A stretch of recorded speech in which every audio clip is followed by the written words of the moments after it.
What's up, guys? Welcome back to another episode. In this one, we're going to talk about the rear upper control arms for the MK3 Supra.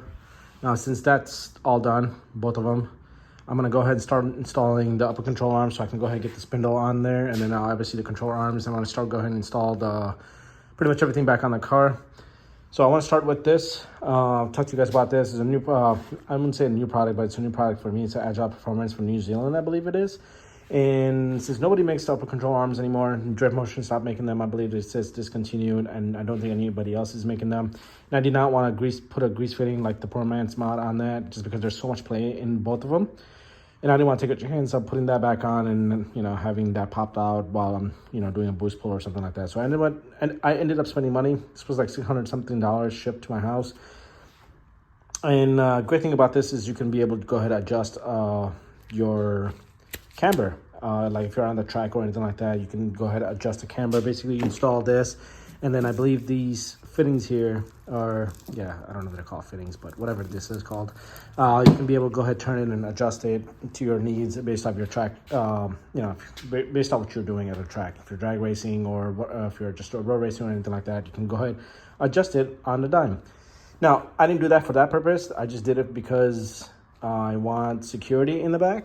I do not have to worry about 35-plus-year-old control arms possibly going bad on the road after everything else is, invested on the car. So now I will not be doing a video of me installing this. I'm going to actually install it because this is my first time installing this, and I'm doing based off pictures, but I believe this is very easy.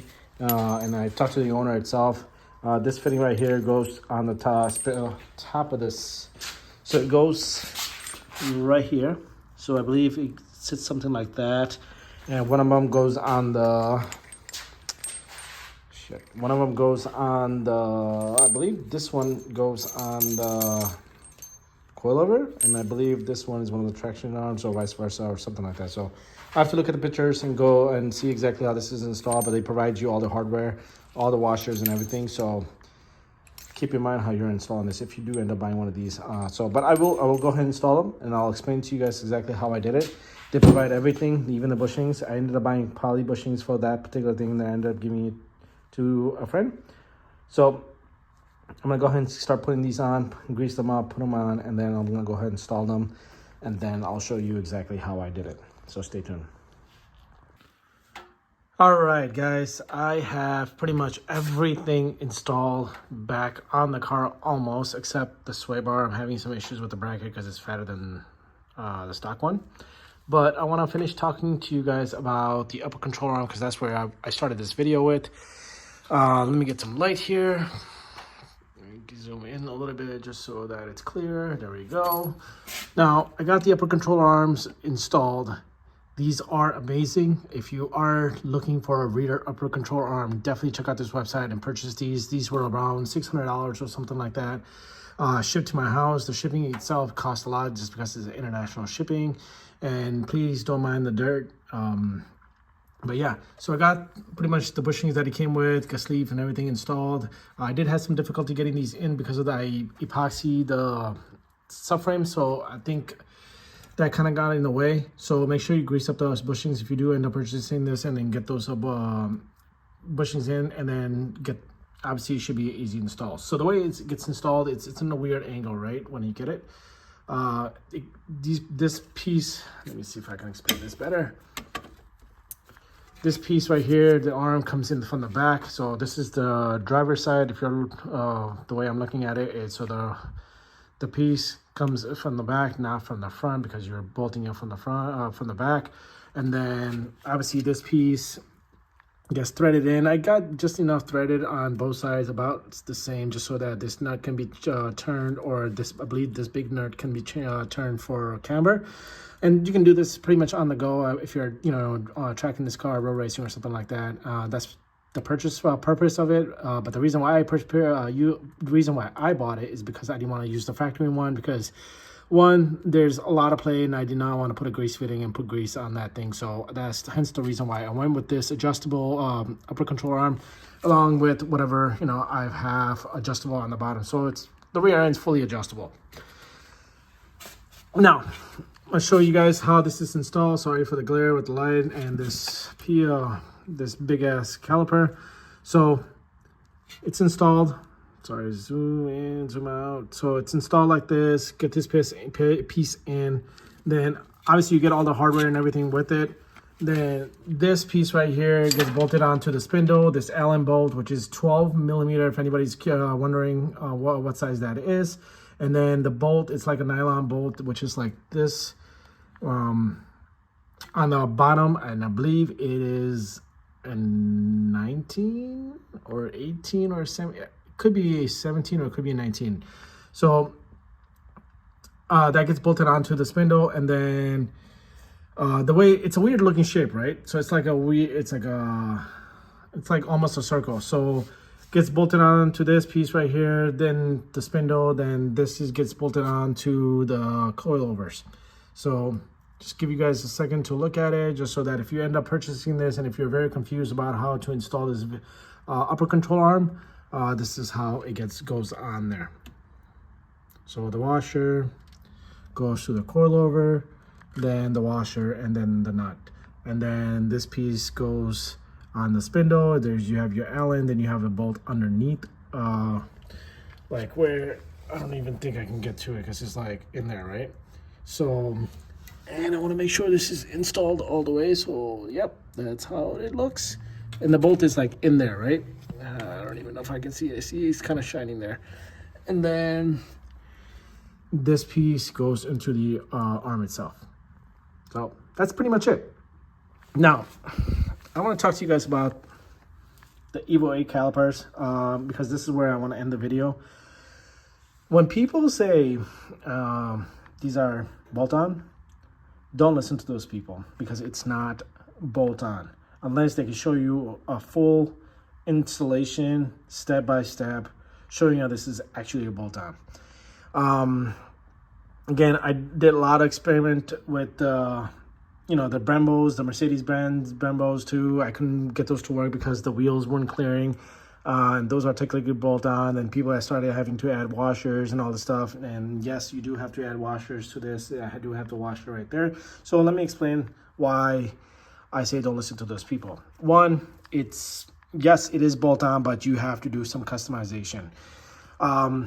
This has to be cut and bent or something like that, or you can cut it completely because this piece right here, sorry, let's see if I saw this piece right here gets in the way. This gets in the way of the caliper itself, so you do have to push this in so that way it clears and get the bolt in. The top one you don't have to. You do have to bend the shield back a little bit just so that the rotor doesn't hit it. And then that's pretty much it on that part. Now let's talk about the rotor. The rotor you need is a 04 to 06 STI, Subaru STI rotor. It is a 5-bolt rotor that's, what's it, 5 times 114, whatever it is for our cars. You do need to get the hub machine to 60.1, I believe it is. And then if you have the ARPs, you are going to need to get these big as well to match your factory rotor size holes as well. And then you do have to get this e-brake thing drilled as well. So that's another thing. And then there's this piece right here. This piece right here that's going around this whole circle, it actually sticks out. So I wish I had recorded this before I got this all machined, but it sticks out about a good amount and you have to get it all machined down. And the reason why is because this piece right here, let me move this again. This piece right here, all around, it rubs against it. You absolutely have to get this machine down. If you do not, this will be rubbing unless you want to push this all the way back. Then you're gonna get into issues of bending everything for this particular spindle. And I don't know how the e-brakes and all that stuff is gonna be come in play. So keep in mind of that. Now, this is where I'm gonna talk to you guys about the cost of this shit. This cost me $150 just to get machined, both the rotors. And it's very frustrating because this is a trial and error and experimenting all this, bolt-on BS that people tell you. Yeah, it is bolt-on, but the cost to get to that bolt-on is machining the rotor, and then doing some customization.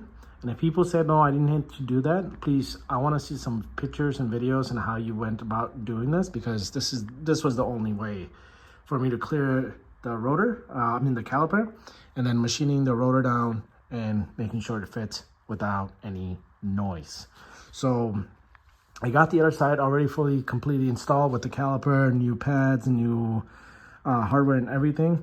I'm still going to use the factory one that came with the caliper, but just that new hardware, and then Brembo brake pads.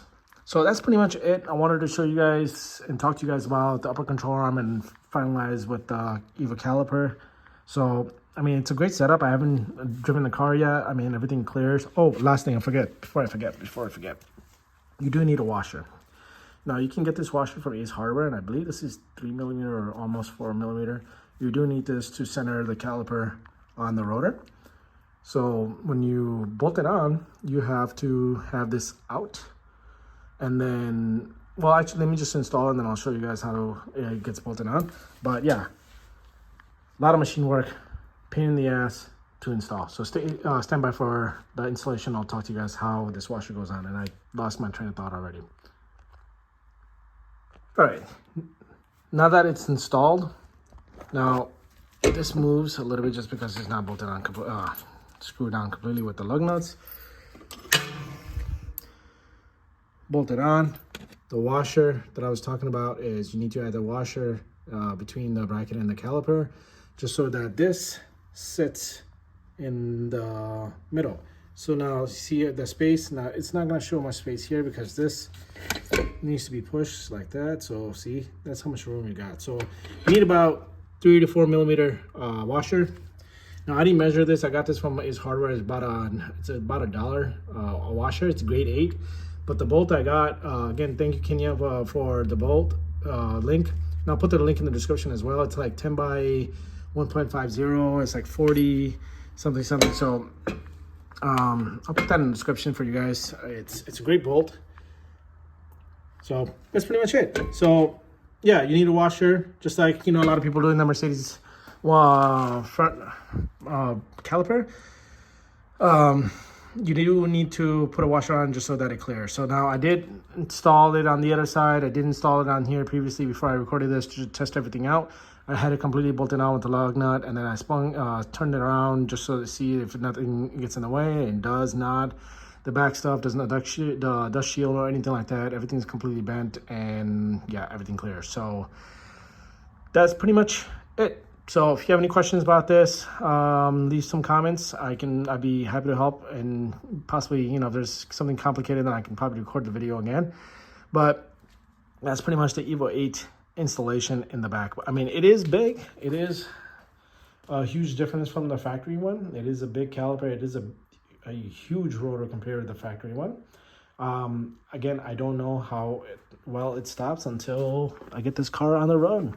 So stay tuned for that review in the next month or two.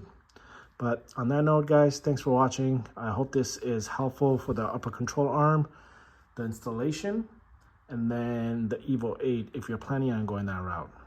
So thanks for watching.